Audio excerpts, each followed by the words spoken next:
Assalamu alaikum dear viewers. Welcome to our YouTube channel Haunted Truth MH. আমাদের চ্যানেলের একমাত্র উদ্দেশ্য আপনাদের সামনে বাস্তবে ঘটে যাওয়া ভূতের ঘটনাগুলোকে তুলে ধরা। আমাদের চ্যানেলে হয়তোবা আপনি অ্যানিমেশন পাবেন না, তবে অথেন্টিসিটি পাবেন এতটুকু বলতে পারি। ডিয়ার ভিউয়ার্স, আর দেরি না করে চলুন আজকের ভূতের ঘটনাটি শুরু করা যাক। আজকের এই ঘটনাটি আমার সাথে শেয়ার করেছে আমার এক জুনিয়র। আমরা তার নাম প্রকাশ করছি না। এই ঘটনাটি আসলে তাদের গ্রামের আর কি।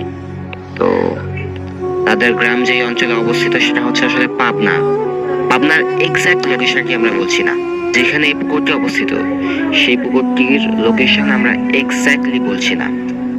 আমার এই জুনিয়রের ফ্যামিলিতে যে ঘটনাটি ঘটে যায় সেটি হচ্ছে তার নানি এবং তার এক কাজিনের সাথে। তবে এই পুকুরটি অনেক পুরানো, পাকিস্তান পিরিয়ড অথবা তার আগে থেকে এই পুকুরটি অবস্থিত। একেবারে প্রথম দিক থেকেই এই পুকুরে অনাকাঙ্ক্ষিত অনেক ঘটনা ঘটে যাচ্ছে। পুকুরে নামলে অনেক সময় অনেককে খুঁজে পাওয়া যেত না। মাসে দুই একটি নিখোঁজের খবর এই পুকুরের আশেপাশ থেকে পাওয়াই যেত, অর্থাৎ পুকুরে কেউ নেমেছে এবং তাকে আর খুঁজে পাওয়া যায়নি এমন ঘটনাটি সেখানে অস্বাভাবিক কোনো কিছু ছিল না। তবে এত কিছুর পরেও এলাকাবাসী এই পুকুরে নামা থামায়নি। এই পুকুরে নিখোঁজ হয়ে যাওয়ার ঘটনাটির পেছনে সাধারণ মানুষের দুইটি চিন্তাধারা ছিল। একটি হচ্ছে বৈজ্ঞানিক, অর্থাৎ পুকুরটি অনেক ঘোলা ছিল যার ফলে এখানে লাশ খুঁজে পাওয়া যেত না, কেউ যদি ডুবে যেত তারপরও। এবং আরেকটি হচ্ছে পুকুরের ঘনত্ব প্রায় 3 তলা সমান ছিল, যার ফলে এই পুকুরে কেউ একবার সাঁতার না জানলে সে সম্পূর্ণ ডুবে যেত। এবং আরো একটি ধারণা প্রচলিত ছিল যে এই পুকুরের আশেপাশে অনেক সুড়ঙ্গ আছে। এই সুড়ঙ্গতে সম্ভবত মানুষটি মারা যাওয়ার পরে এই সুড়ঙ্গ চলে যায়, এই জন্য আর কি খুঁজে পাওয়া যায় না। আর আরেকটি ধারণা প্রচলিত ছিল যে এই পুকুরটিতে একটি দানব বসবাস করে। পুকুরটিতে অনেক অনাকাঙ্ক্ষিত ঘটনা ঘটতো। যখন বেশি ঘটনা ঘটতো তখন এই পুকুরে মানুষ নামা বাদ দিয়ে দিত। তখন একজন দুজন নামলেও বা কিছু কিছু মানুষ নামতো আর কি, তো তাদের সাথে কোনো ঘটনা ঘটতো না। আস্তে আস্তে যখন এনভায়রনমেন্ট আস্তে আস্তে আবার স্বাভাবিক হয়ে যেত, তখন এই পুকুরে ঘটে যেত আরেকটি অনাকাঙ্ক্ষিত ঘটনা। অর্থাৎ ডিয়ার ভিউয়ার্স, আমরা যেহেতু এটিকে স্পিরিচুয়ালি এক্সপ্লেন করতে যাচ্ছি ভিত্তি করে, এই পুকুরটিতে এমন একটি সৃষ্টি বসবাস করত যে সে জানতো আজকে একজনকে মেরে ফেলেছে, 1 মাস 2 মাসের মধ্যে আরেকজনকে মেরে ফেললে তার শিকার তার হাতছাড়া হয়ে যাবে।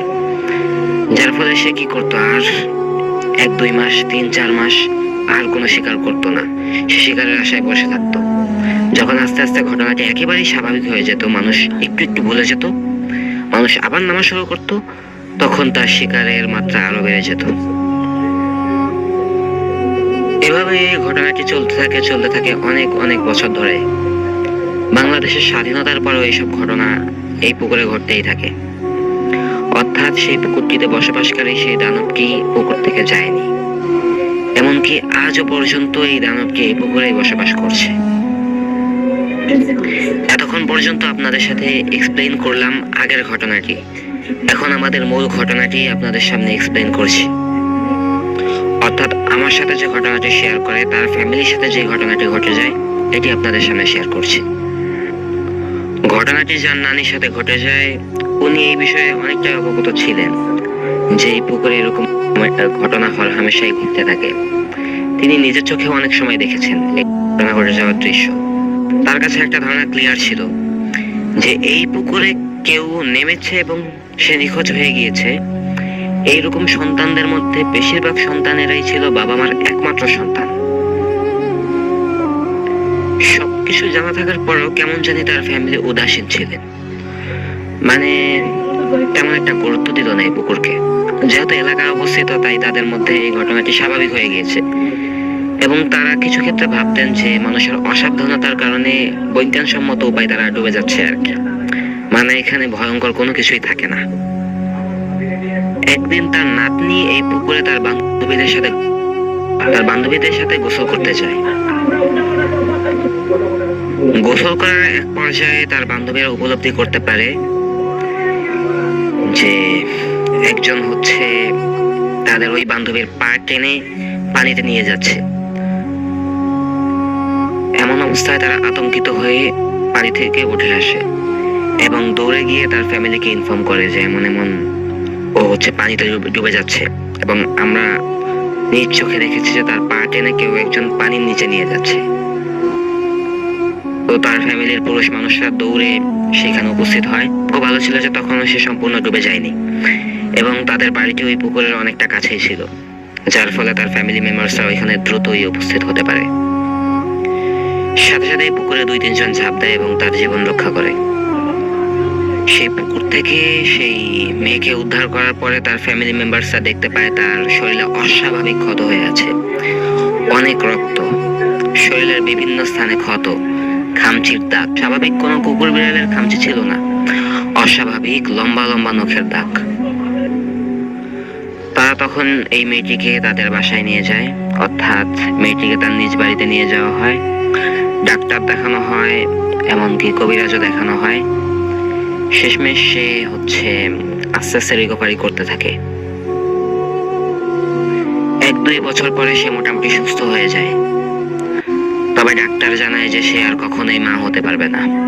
যেই মেয়ের সাথে এই ঘটনাটি ঘটে যায় তার বর্ণনা মতে সেই দিন যেই বস্তুটি তার পা টেনে ধরেছিল সেটি ছিল অনেকটা কুমিরের মতো, অর্থাৎ সেই সৃষ্টিটির শারীরিক যে গঠন, তার স্কিন অর্থাৎ চামড়া ছিল কুমিরের মতো। তবে যেই হাড়টি তার পা টেনে ধরেছিল এটি ছিল অস্বাভাবিক আকারের বড়, অর্থাৎ দানব আকৃতির ছিল। এই ঘটনাটি ঘটে যাওয়ার পরে সেই পুকুরে আরো অস্বাভাবিক মৃত্যুর হার আরো বেড়ে গেল। মানে প্রায় সময় এই ঘটনা ঘটছে। তারপরে সেই এলাকাবাসীর কোনো তেমন একটা গ্রাহ্য নেই এই সম্পর্কে। তারা পুকুরে নামছে, দুর্ঘটনা ঘটছে, তারপরে তারা আবারও নামছে। তাদের কাছে কেমন জানি বিষয়টি আজগবি ছিল। কেউই বিশ্বাস করতে পারেনি যে এই পুকুরে এরকম একটি প্রাণী বসবাস করে। তাদের ধারণা ছিল যে বিজ্ঞানসম্মত কোনো কিছু হবে, অথবা সর্বোচ্চ পানিতে কুমির থাকতে পারে। তো খোঁজাখুঁজি তো করা হয়েছে, কেউ এই পুকুরে কখনোই কুমির দেখেনি। শুধুমাত্র যেই মেয়েটির সাথে এরকম ঘটনা ঘটে যায় একমাত্র সেই মেয়েটি দেখেছে। তো তাদের চিন্তা ছিল যে এই মেয়েটি আসলে ভুল দেখেছে, অর্থাৎ তার দেখার ভুল, চোখের ভুল, ভয়ের কারণে এরকম দেখেছে। তো সেই এলাকাবাসী স্বাভাবিকভাবেই এই পুকুরটিতে নামা চালু রাখলো, এটা ভেবে যে সতর্ক থাকলে কোনো কিছুই হবে না। এর 2-3 বছর পরে আমার এই জুনিয়রের নানি, অর্থাৎ ওই মেয়েটিরও নানি যার সাথে এরকম ভয়ঙ্কর ঘটনাটি ঘটে যায়, তো উনি কি মনে করে একদিন ওই পুকুরটিতে একা একা গোসল করতে যায়। প্রচন্ড গরম পড়েছিল, তো উনি ভাবলেন যে সিঁড়ি যেহেতু করা আছে, আমি সতর্ক থাকলে আমার সাথে কোনো কিছুই ঘটবে না। তো উনি 1-2 করে 3 সিঁড়ি পর্যন্ত না 4 সিঁড়ি পর্যন্ত সম্ভবত নেমেছিলেন। উনি স্বাভাবিকভাবেই গোসল করছিলেন, হঠাৎ তার পা কেউ একজন টেনে ধরে। উনি চিৎকার করতে শুরু করে, চিৎকার করতে দেখে রাস্তার পাশে যে মানুষরা হাঁটাচলা করছিল তারা দৌড়ে এসে তার হাত টেনে ধরে, এবং তার বাড়ি যেহেতু কাছেই ছিল তো তার ফ্যামিলি মেম্বার্সরাও এসে দেখে এই অবস্থা। সবাই মিলে তাকে টানাটানি শুরু করে, তবে কোনোভাবেই তাকে উপরে ওঠানো সম্ভব হচ্ছে না। এবং তখন সবাই পরিষ্কারভাবেই দেখলো যে পানির নিচে একটি বড় দানব আকৃতির হাত, কুমিরের স্কিনের মতো। যেভাবেই হোক তারা টেনে হিচড়ে ওই মহিলাকে উদ্ধার করে, অর্থাৎ আমার সেই জুনিয়রের নানিকে এই পানি থেকে উদ্ধার করে। এবং ওই দিন এলাকার অনেকেই একেবারে প্রত্যক্ষদর্শী ছিল যে পানিতে এরকম একটি দানব আকৃতির প্রাণী রয়েছে। তো যার ফলে তারা সবাই মিলে সিদ্ধান্ত গ্রহণ করে এই পুকুরটি বন্ধ করে দেওয়া হবে, অর্থাৎ হয়তোবা মাটি ফেলে এই পুকুরটিকে সমান করে দেওয়া হবে, অথবা তন্ত্র মন্ত্রের মাধ্যমে এই পুকুরটিকে সম্পূর্ণভাবে বন্ধ করে দেওয়া হবে। তো বালি ফেলা তো এত সম্ভব ছিল না, কারণ পুকুরটি প্রায় 3 তলা পরিমাণে গভীর এবং অনেক বড় আকৃতির, যার ফলে তারা তন্ত্র মন্ত্রের সিদ্ধান্ত নেয়। এই পুকুরটির এক প্রান্তে একটি হিন্দু বাড়ি ছিল এবং অন্য প্রান্তে ওই গ্রামের চেয়ারম্যানের বাড়ি ছিল। তো চেয়ারম্যান ডিসকাশন করেন সবার সাথেই। তো সেই যে হিন্দু পরিবারটি ছিল সে বলল যে তার একজন অত্যন্ত অত্যন্ত পরিচিত তান্ত্রিক রয়েছে। সেই তান্ত্রিককে খবর দেওয়া হয়। তান্ত্রিক এসে হিন্দু ধর্ম অনুসারে সেখানে পূজা পাঠ করে, শয়তানকে খুশি করে একটা উপায় বের করে। ওই তান্ত্রিক বলে যে এই পুকুরটির চারদিকে লম্বা প্রাচীর তুলে দিতে হবে এবং প্রাচীরে যাতে 1 ইঞ্চি পরিমাণে ফাঁকা জায়গা না থাকে। তো যেই বলা সেই কাজ। একজন হিন্দু তান্ত্রিকের কথা শুনে মুসলিমরা পর্যন্ত এখানে এইটি করার সিদ্ধান্তই গ্রহণ করে। তারা প্রাচীর তুলে দেয়। মোটামুটি অনেক বছরই স্বাভাবিক ছিল, কোনো ঘটনাই ঘটেনি। হঠাৎ সেই পুকুরের পাড়ে একদিন বাচ্চারা খেলতে খেলতে এই ফুটবলটি পড়ে যায় ওই পুকুরে, অর্থাৎ প্রাচীরের ওই পারে গিয়ে পুকুরে পড়ে।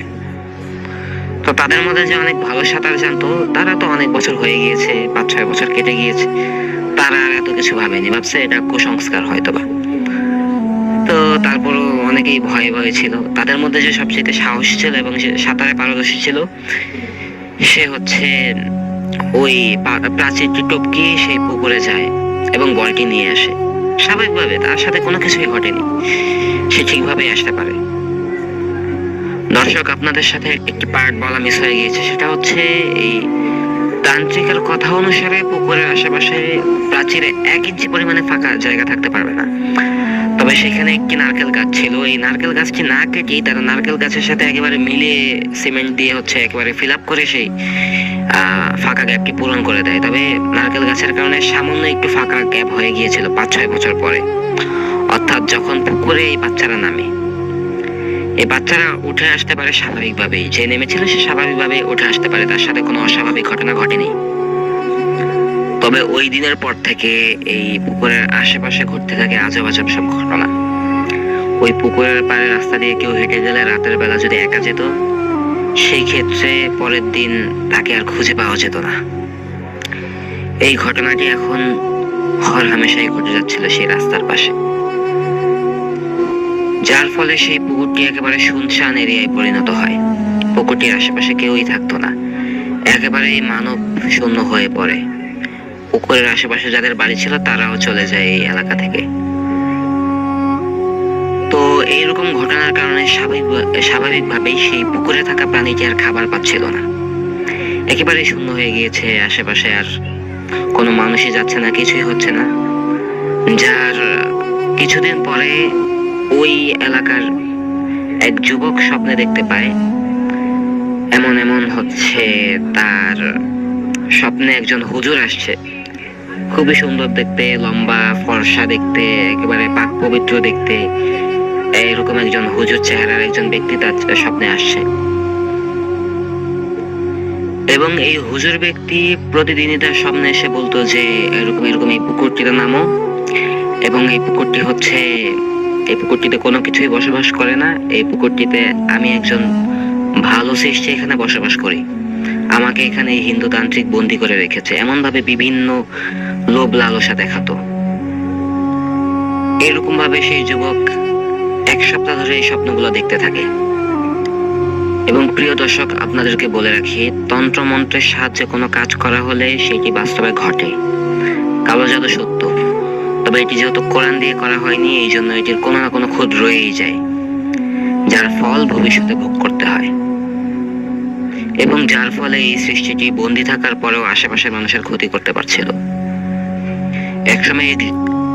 একসময় এই যুবক স্বপ্ন দেখতে দেখতে লোভে পড়ে যায় এবং এক রাতে এই পুকুরটিতে নেমে পড়ে। নামার আগে এই ঘটনাগুলো তার এক কাছের ব্যক্তির কাছে শেয়ার করে যায় এবং এরপর থেকে এই যুবকের আর কোনো খোঁজ পাওয়া যায়নি। প্রিয় দর্শক, আজকের এই বাস্তবে ঘটে যাওয়া ভূতের ঘটনাটি এই পর্যন্তই ছিল। আমরা আপনাদের কাছ থেকে বাস্তবে ঘটে যাওয়া ভূতের ঘটনাগুলো প্রত্যাশী। আপনার জীবনে ঘটে যাওয়া ভূতের ঘটনাগুলো আমাদের সাথে শেয়ার করুন। আমাদের ভিডিও ডেসক্রিপশন বক্সে থাকা জিমেইলে মেসেজ করে আমাদেরকে জানাতে পারেন, অথবা আমাদের হোয়াটসঅ্যাপ সেখানে দেওয়া রয়েছে, সেখান থেকে আমাদেরকে হোয়াটসঅ্যাপে মেসেজ দেওয়ার মাধ্যমেও আপনার জীবনে অথবা আপনার প্রতিবেশীর জীবনে ঘটে যাওয়া বাস্তব ভূতের ঘটনাটি আমাদের সাথে শেয়ার করতে পারেন। শেয়ার করার অনুরোধ রইল। আপনারা সুস্থ থাকুন, ভালো থাকুন, 5 ওয়াক্ত নামাজ পড়ুন, আল্লাহর বিধিবিধান মেনে চলুন। আজকের মতো বিদায় নিচ্ছি। আল্লাহ হাফেজ। আসসালামু আলাইকুম ওয়া রাহমাতুল্লাহ।